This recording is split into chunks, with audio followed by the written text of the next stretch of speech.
Hey everybody, Epic Eddie here, and we're here for another Real Talk Tuesday. This is actually going to be the first Real Talk Tuesday of 2021. God, we made it. We made it. Oh my God, what a year. And I know last week was actually technically the first Tuesday of 2021, but I needed to take a mental break. I'll kind of get into that in a little bit when we get into our topic for today. You know what? First of all, again, let me thank you guys for all the love and support. You guys have been rocking with me for the past couple months as I've been starting on this journey of trying to do this more. And then hopefully soon I'll be able to do, this will blow up this year and we'll be able to do a lot more things. I do have some things in the pipeline that I'm going to start doing as far as some different types of videos, more vlog type stuff, as well as some food type deals, which is going to be fun to have some guests on and things.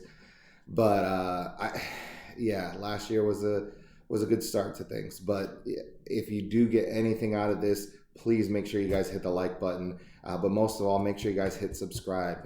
The subscribers and sharing this is really going to help me move and push this thing forward for this year. As you guys know, we can't have a Real Talk Tuesday without our tequila. So today, again, I'm going with the Jose Tradicional because this one is actually not bad. So if you guys hadn't seen this, you've probably seen this on a prior episode. So we're going to just pop this bad boy out and get into this. Okay, there we go. All right.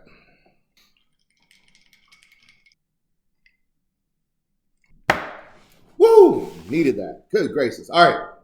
So today, let me kind of talk about why I didn't do last week. So, well, first of all, last week was crazy. The freaking Capitol was getting broken into, and so it's just been like that started off the year crazy. But for me personally, my own personal life, I was having a rough time. As many of you guys know, I've talked about it quite many times. My mom passed early in 2020.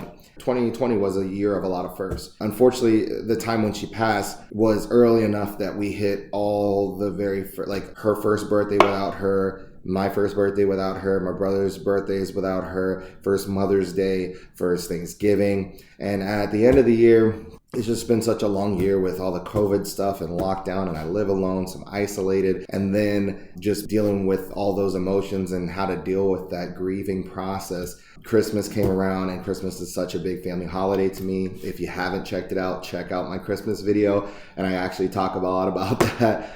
But then New Year's came, and I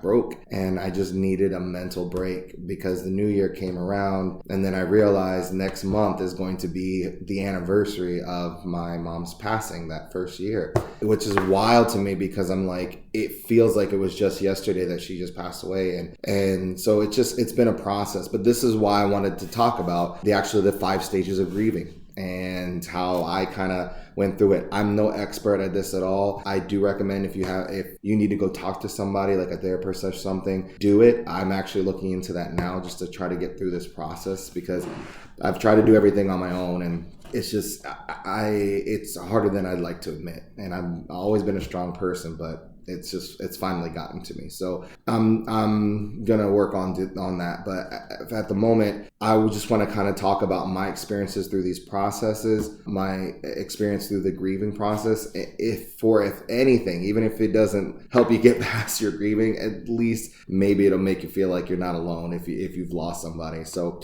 let's just jump right into it, because the very first stage of grief is denial. And I will say I kind of went through this at the very beginning. And it was interesting because I thought it was just me, but then I talked to my brothers and they had a similar kind of feeling. And then I actually had talked to a friend of mine who had lost their mom actually around the same time that I did. And they went through the same thing. And what's interesting is when it initially happens, you feel really kind of numb. Like, everybody expected me just to be crying, and my best friend Ness, he was just waiting for me to bust in tears. Even he was in tears, and it was interesting just because it's like it wasn't like I was trying to hold it in. I just wasn't feeling anything. And you just go really numb because it doesn't feel real. It doesn't feel real at all. And it's such a weird feeling because you know it's reality. Even when I went to her funeral, it still didn't feel real. You know, one of the weirdest things is I would usually call my mom when I was driving home from work. That's when I would usually call her and we talk.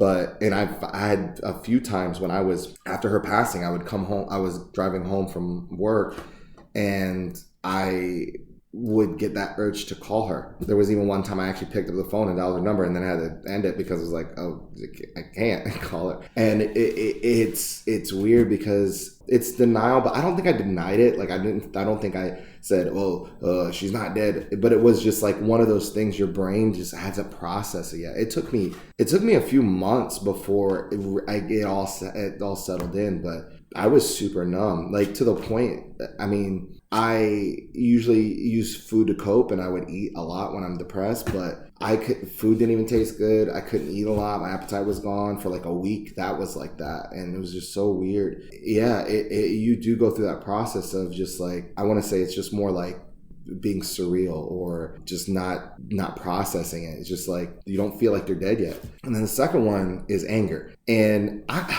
this one, I maybe had a little twinges of anger. I'm not a very angry person. I don't get upset easily. It takes a lot to piss me off. When I do, it's bad. But I mean, it takes a lot. Most people in my adult life have never seen me angry. Actually, most people who know me, even my brothers probably haven't seen me angry very often. So it just, I don't really embrace that feeling. And so, yeah, I think there was just moments where I was just upset about just life. And I'm just like, fuck, man. But there was little twinges of that. But apparently some people do. They just get pissed at the world that, you know, this person is gone. And I can understand getting that feeling. Because like I said, I would get little twinges of that. But I could definitely understand getting that feeling. But the third one, bargaining. So this is an interesting one. I'm not a very religious person. And I will probably go into that maybe in another real talk at some point. But I'm just not. I grew up in the church. But I just, at this point in my life, I'm just not. I don't pray. I don't talk to God. But I do remember moments after her passing of me just being like, God, something, if you're out there, like, I don't even know what I was rationalizing. Like, it was just like, if you could take this pain away, like, that'd be great. And I'll do whatever. I'll be good. Like, I mean, I went into just like little extra debauchery than I usually do, and it was just not with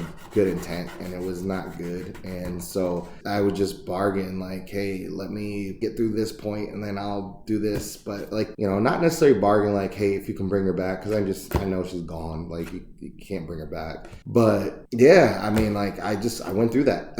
I went through that every now and again. The biggest one that I think that I've gone through though is number 4, which is depression. And that I just sunk into that one.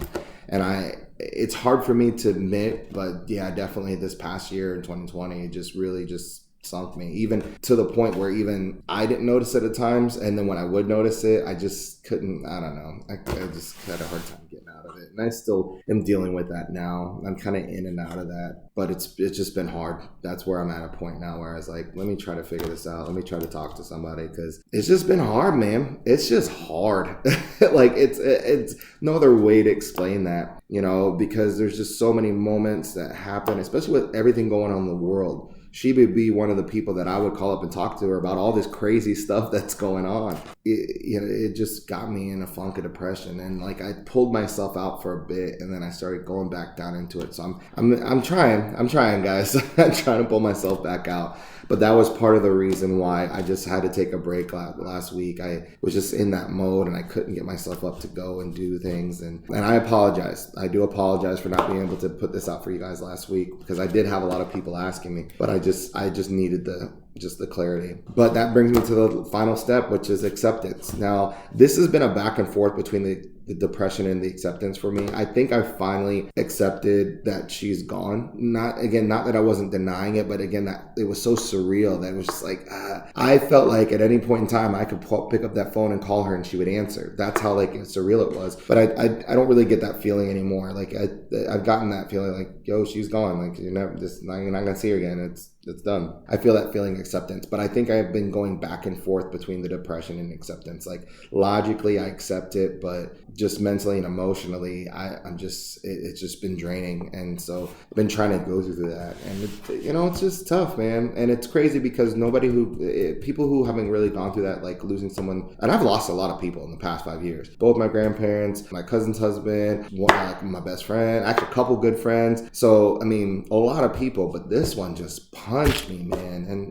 because my mom was my heart, and so it was just hard to get. It's just been hard to get through this. But my taking from all of this is that you will get through it. Like life goes on. Death is an unfortunate part of life. All of us are gonna go one day. It was tough that she had to go unexpectedly and at such a young age. My mom was only 58, and so we were planning a birthday trip the week prior. So that's how like unexpected it was. So sometimes it's one of those things, like people who have loved ones who are terminally ill and they know they're going to pass at a certain point. Is that easier? Is it harder? On one hand, I feel like it would be easier because you would be able to say your goodbyes. You could say the things you want to say. I never really got a chance to do that. So there was no closure for me. But at the same time, that impending doom, just knowing that it's coming up soon, they're going to die soon, it's going to come soon, like that could be nerve-wracking. So I think it's pros and cons to both. And so I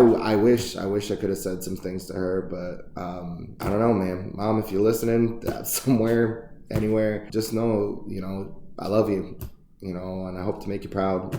And you got great grandchildren now from the two brothers, and who knows, maybe one day I'll give you one too. But I'm getting through life. We're getting through this, and this here is helping me to just get through these things. And I'm just hoping that somebody out there, it helps them too. And if it helps you guys get through that, if you've lost a loved one really close and you're grieving and you just want to know you're not alone, like I hope this helps. I really do, because I know it was such a weird feeling for me. One of the things that was interesting going through this process, that anybody who lost like someone really, really close told me that in the beginning it's so hard because you're feeling so numb and everyone's like trying to console you, but then they're a mess, and really you just spend time consoling them and you're like, yo, this was my mom, why am I like, it's gonna be okay, it's gonna be okay, it's gonna be okay, like 50 million times, and you're like, I'm not even losing my shit yet. So it's really interesting how those things are kind of commonplace. So on the other side, like, what do you say to someone who's lost someone close? I don't know. There's not really much you can say. People, some people are like, I just don't know the words. I'm sorry. I was like, don't apologize. I don't even know what I want to hear. Because there's nothing that can change anything. So it's one of those tough things. You're like, is there anything you need? I'm like, I don't know. I don't know what I need. I just know that this sucks. Like, that's it. So if you're out there and you're dealing with stuff, especially on top of all the craziness that's going on in this world today, just know you're not alone. Just know you're not alone. If you need someone to reach out to, shoot something in the comments, man, and I'm happy to reach out as well. And like I said, I wanted to make this as a way to kind of build a community for people to connect with each other that are dealing with similar things. And so, like I said, if you get anything out of this, definitely let me know. I'm hoping to do a lot more bigger things this year, so I just need your love and support. Share this, especially if you have someone who is dealing with that stuff too, and just make sure you reach out. That's the biggest thing. Regardless if they need the help or not, just letting them know, hey, I'm thinking about you. Hey, you're on my mind. If you need anything, let me know. They're not going to reach out to you and tell you. Keep reaching out. Don't take the rejection as personal rejection. Just know that they're dealing with their things in their own way. But just you taking the time to say, hey, you don't got to say anything. You don't got to do anything. Just wanted to reach out and let you know I love you. Let you know I'm thinking about you. And I'm here if you need me. That's the best. Just showing some affection. Showing some love. Get them some food. Just making that effort. Don't make a big deal about it. They'll let you in and they'll let you talk when they're ready to. But just let them know, hey, I'm here. I'm here to give you comfort. We can just sit and watch a movie. We can just not even talk.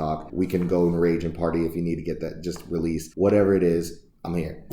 And they'll let you know. Anyways, I'm making this short and sweet. Thank you guys so much. I appreciate you guys. 2021, hopefully it's going to be a big year. Either that or the Armageddon. So let's figure it out. With that being said, man, love each other. Take care of each other. And as you guys always know, life's short. Make it epic.